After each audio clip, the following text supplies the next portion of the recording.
حضرت سید عثمان مروندی المعروف لال شہباز قلندر پاکستان میں صوفیاء کی سرزمین سندھ کے علاقے سہون شریف میں آ کر آباد ہوئے۔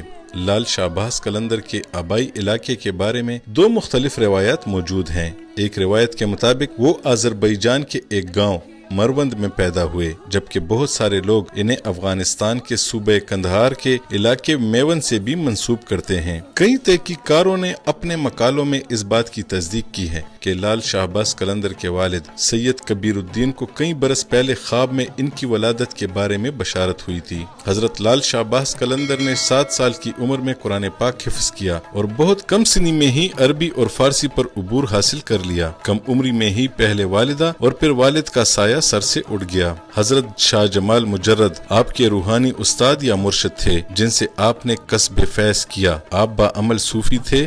صرف و نحو اور لسانیات پر آپ کی تحریر کردہ کتب عرصے دراز تک مدارس میں پڑھائی جاتی رہیں۔ روایات کے مطابق لال شہباز قلندر نے متعدد روحانی سفر کیے اور کئی بزرگان دین سے ملاقاتیں کی۔ آپ پیدل بغداد شریف، کربلا معلیٰ، نجف اشرف اور مدینہ منورہ سے ہوتے ہوئے حج پر تشریف لے گئے اور واپسی میں ایران کے شہر مشہد پہنچے، جہاں سے آپ نے برصغیر کی طرف قدم بڑھایا اور سہون شریف کو اپنا مستقل مسکن بنا لیا۔ حضرت لال شہباز قلندر مولانا جلال الدین رومی کے ہم اثر تھے اور کونیا میں مولانا رومی کے مزار کی طرح آپ کے مزار پر بھی صوفیانہ وجد یا دمال کو خصوصی حیثیت حاصل ہے۔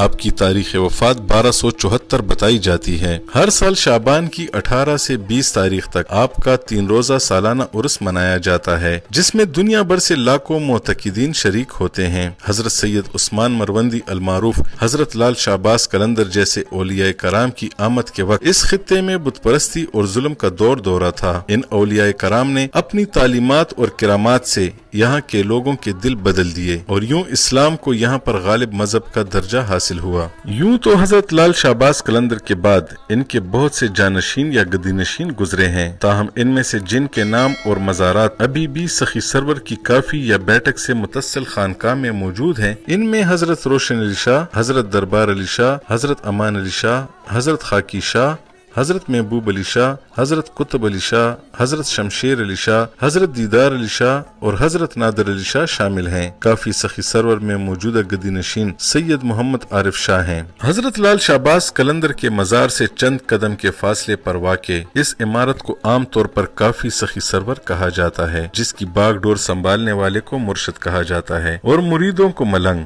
گزشتہ کئی صدیوں سے قائم یہ کافی حضرت سلطان سخی سرور کے نام سے منسوب ہے، کیونکہ روایات کے مطابق یہاں پر انہوں نے چلا کشی اور عبادت کی تھی۔ یہاں پر دور دراز سے آنے والے زائرین لال شہباز قلندر کے ان جانشینوں کے مزارات پر حاضری بھی دیتے ہیں اور یہاں پر موجود میٹھے پانی کے قدرتی چشمے سے سیراب اور شفایاب بھی ہوتے ہیں۔ اسی عمارت کے اندر ہی لال شہباز قلندر کی گدی بھی ہے، جہاں پر ان کے جانشین مخلوق خدا کے روحانی علاج کے ساتھ ساتھ روزانہ ہزاروں لوگوں کے لیے لنگر کا اہتمام بھی کرتے ہیں۔ احاطے میں قائم جامع مسجد میں 5 وقت نماز ادا کی جاتی ہے۔ یہاں یہ کافی ایک روحانی مرکز اور تربیت گاہ کے ساتھ ساتھ ایک فلاحی ادارے کے طور پر بھی خدمات سر انجام دے رہا ہے۔ یہاں سالکین کی روحانی اور اخلاقی تربیت کا خاص اہتمام کیا جاتا ہے۔ کافی کے اندر لنگر کا نظام اپنے دیکھنے والوں کو حیران کر دیتا ہے۔ یہاں پر شاید اس خطے میں روٹیاں پکانے کی سب سے بڑی مشین بھی نصب ہے، جس میں بیک وقت ہزاروں روٹیاں تیار کی جا سکتی ہیں، جن کی تیاری کے کام میں یہاں پر رہنے والے بہت سارے ملنگ یا خواہش مند رضاکار حصہ لیتے ہیں، جنہیں اپنے مہمانوں کے لیے یہ روٹیاں تیار کرنے میں کبھی دیری نہیں ہوئی۔ یہ فلاحی مرکز شہر اور اس کے اطراف کے مکینوں اور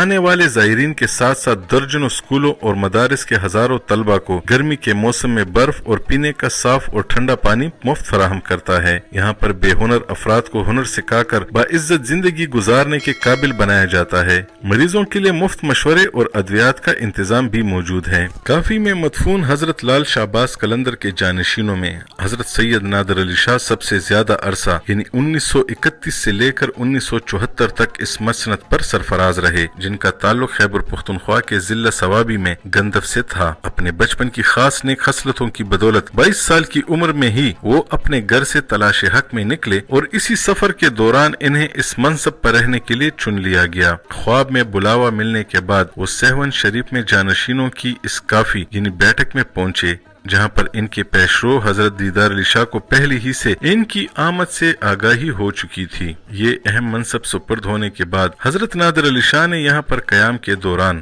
فقر اور عبادت کی ایسی نادر مثالیں قائم کی جس نے انہیں ایک ممتاز حیثیت دی۔ وہ مسلسل 50 برس تک روزے سے رہنے کے ساتھ ساتھ بہت کم سوتے دیکھے گئے۔ قریباً 43 برس تک اس اہم منصب پر فائز رہنے کے دوران حضرت نادر علی شاہ نے حضرت لال شہباز قلندر کے مزار کی دیکھ بھال کے ساتھ ان کے جانشینوں کے لیے مختص کافی کے نظام کو بھی منظم کیا۔ آپ نے محبت، امن اور خدمت خلق کو قلندری سلسلے طریقت کا بنیادی جز ہونے پر بہت زور دیا۔ آپ نے اپنے حسن عمل سے دنیا بھر میں بڑی تعداد میں لوگوں کو متاثر کیا۔ جب آپ دنیا سے رخصت ہونے لگے تو اپنا منصب اپنے مرید خاص اور بتیجے موجودہ مرشد سید محمد عارف شاہ کے سپرد کر دیا۔ حضرت سید نادر علی شاہ کی درگاہ کے نام سے مشہور اس کافی میں آنے والے بہت کم ہی نامراد واپس لوٹے ہیں، جہاں پر وہ جسمانی بیماریوں سے شفا کے ساتھ ساتھ روحانی طور پر بھی فیضیاب ہوتے ہیں۔ یہاں پر دور و نزدیک سے آنے والوں کے لیے فی سبیل اللہ قیام و طعام کی سہولت بھی موجود ہے، جہاں پر تصوف کے اس قلندری روحانی سلسلے سے وابستہ سینکڑوں ملنگ اور رضاکار ہم وقت خدمت خلق میں دل و جان سے مصروف عمل دکھائی دیتے ہیں اور اپنے مرشد کی تعلیمات کی روشنی میں اپنے دینی فرائض کے ساتھ ساتھ مخلوق خدا کی خدمت کو اللہ تعالیٰ کا خاص فضل و کرم اور اپنے لیے ایک عظیم سعادت اور عبادت سمجھتے ہیں۔